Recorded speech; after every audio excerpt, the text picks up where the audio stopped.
Channel. हम discuss कर रहे हैं अपना चैप्टर 6 नंबर प्ले। आज हम उसके लास्ट 2 क्वेश्चंस करेंगे, 10 और 11 क्वेश्चन, पेज नंबर 144 के फिगर इट आउट के। तो हम स्टार्ट करते हैं। 10th क्वेश्चन अपना है, identify the statement that are true. हमें बताने की कौन सी स्टेटमेंट ट्रू है।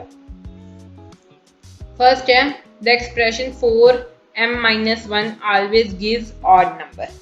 फर्स्ट एक्सप्रेशन है 4m-1 always gives odd number. हम चेक करते हैं ये एक्सप्रेशन। देखो एक्सप्रेशन है 4m-1। अब हम इफ m की वैल्यू में 1 फिल करें तो क्या बनेगा, 4 इंटू 1 -1, 4 - 1 3। अगर हम m की वैल्यू में 2 फिल करें, 4 इंटू 2 -1 7। m की वैल्यू में 3 पुट करें, 4 इंटू 3 -1 12 -1 11। तो देखो ऑड नंबर ही आ रहा है, तो हम क्या कहेंगे, ये ऑड नंबर आ भी क्यों रहा है, क्योंकि जो 4m है, 4 को किसी भी चीज के साथ मल्टीप्लाई करेंगे वो इवन नंबर ही रहेगा। तो हम लिख सकते हैं 4m is always even, so 4m-1 is always odd, thus the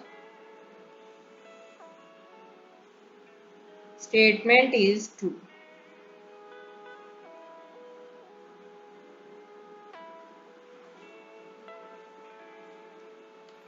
clear है, तो ये स्टेटमेंट तो ट्रू होगी ये वाली। अब बी स्टेटमेंट है, all even number can be expressed as 6j-4। अब कह रहे हैं कि हर एक इवन नंबर एक्सप्रेस हो सकता है 6j-4 की फॉर्म में। चेक करें 6j-4। अब j की वैल्यू 0 लेके देखें, 6 इंटू 0 -4 आएगा क्या, 0 -4 -4 भी इवन है। अब और लेके देखें, j की वैल्यू 1 लेके देखें, 6 इंटू 1 -4 6 -4 2। अब j की वैल्यू 2 लेके देखें, 6 इंटू 2 -4, तो 12 -4 8। j की वैल्यू 3 लेके देखें, 6 into 3 -4 18 -4 14।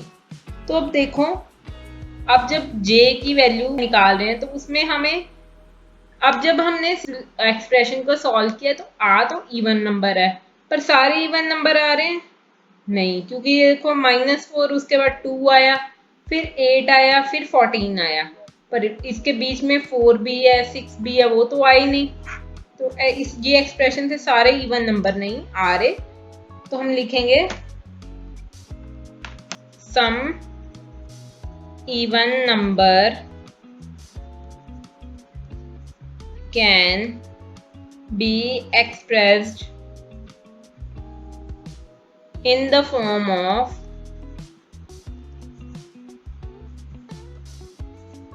6j-4,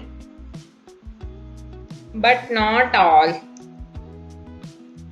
thus the statement is false।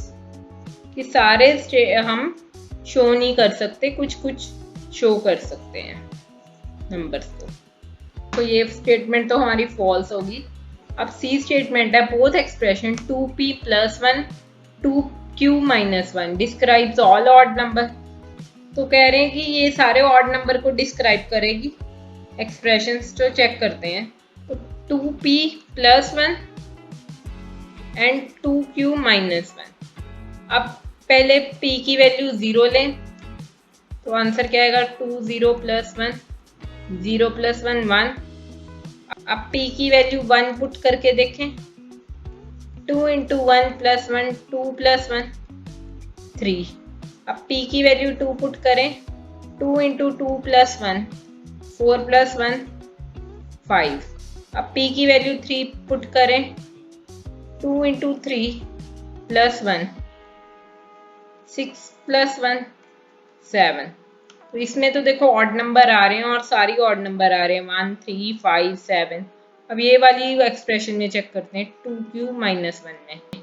अब q की वैल्यू अगर 0 पुट करें तो 2 इंटू 0 माइनस 1, तो आंसर आएगा -1, ये भी ऑड ही है। अब q की वैल्यू 1 पुट करें, 2 इंटू 1 माइनस 1, 2 माइनस 1 1। अब q की वैल्यू 2 पुट करें, 2 इंटू 2 माइनस 1, 4 माइनस 1 3। अब q की वैल्यू 3 पुट करके देखें, 2 इंटू 3 माइनस 1, 6 माइनस 1 5। अब q की वैल्यू 4 पुट करके देखें, 2 इंटू 4 माइनस 1। तो देखो ये भी सारे ऑड नंबर शो कर रही है, पहले 1 शो किया, फिर 3, फिर 5, फिर 7। तो हम क्या लिखेंगे, Thus the statement is true। C part हमारा ट्रू हो गया। लास्ट पार्ट चेक करते हैं, the expression 2f plus 3 gives both even and odd number, कि वो कह रहे हैं कि 2f प्लस 3 इवन और ऑड नंबर दोनों ही देगी। चेक करें, वो 2f प्लस 3 है। अब f की वैल्यू में 1 पुट करके देखें, 2 इंटू 1 2 प्लस 3 5। अब f की वैल्यू में 2 पुट करके देखें, 2 इंटू 2 प्लस 3, 4 प्लस 3 7। अब f की वैल्यू में 3 पुट करके देखें, 2 इंटू 3 प्लस 3, 6 प्लस 3 9। अब देखो उन्होंने पूछा था कि स्टेटमेंट में ये 2f प्लस 3 एक्सप्रेशन इवन और ऑड नंबर दोनों ही शो करती है, पर यहाँ तो देखो ऑड नंबर ही आ रहे हैं। अब देखो ये क्यों हो रहा है, देखो जो 2f है, 2 को किसी भी चीज के साथ मल्टीप्लाई करेंगे वो इवन होगा। आगे 3 क्या है, वो ऑड है, और इवन और ऑड की पैरिटी क्या होती है, ऑड आता है। तो ये स्टेटमेंट क्या होगी, फॉल्स होगी। हम लिखेंगे this is always odd because 2f is always even and adding 3 makes it odd, thus the statement is false।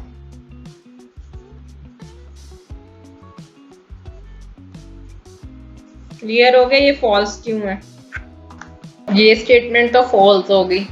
अब आगे 11th क्वेश्चन है, सॉल्व दिस क्रिप्टारिज्म। अब ये क्रिप्टारिज्म को सॉल्व करना है, UT TA TAT। अब देखो उन्होंने कहा 2 डिजिट्स की 2 वैल्यूज हैं, उनको ऐड करके हमारा 3 डिजिट बनता है। अब 2 डिजिट्स की 2 वैल्यू हमने हाईएस्ट ले ली, उनको ऐड करेंगे हमारा बनता है 198। मीन्स जो ये फर्स्ट नंबर की डिजिट आएगी वो तो 1 नहीं आएगी। इट मीन्स t की वैल्यू क्या होगी, 1। तो यहाँ भी 1 आ जाएगा, तो ऐसे बन जाएगा u1।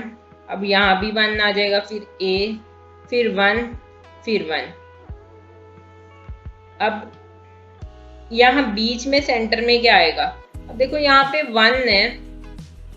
अब a को किससे ऐड करेंगे, यहाँ पे 1 रहे, 0 से ऐड करेंगे तभी 1 रहेगा, तो 1 0 के आ गया 1। अब ऊपर क्या चीज होगी कि यहाँ पे 1 है और यहाँ पे क्या चीज आ सकती है, अगर 1 को सबसे बड़ी वैल्यू मींस सिंगल डिजिट की 9 से प्लस करेंगे तो क्या बन जाएगी, 10। तो देखो a की वैल्यू क्या आ गई, अब 0, t की वैल्यू आ गई 1 और u की वैल्यू आ गई 9। क्लियर हो गया। तो इसी के साथ ये नंबर प्ले का चैप्टर कंप्लीट हुआ। ये वीडियो में आपको कुछ समझ आया हो, कुछ आपको अच्छा लगा हो तो चैनल को सब्सक्राइब भी कर देना। यहाँ तक वीडियो देखने के लिए थैंक यू। कुछ आपको डाउट है तो कमेंट कर लेना एंड बाय।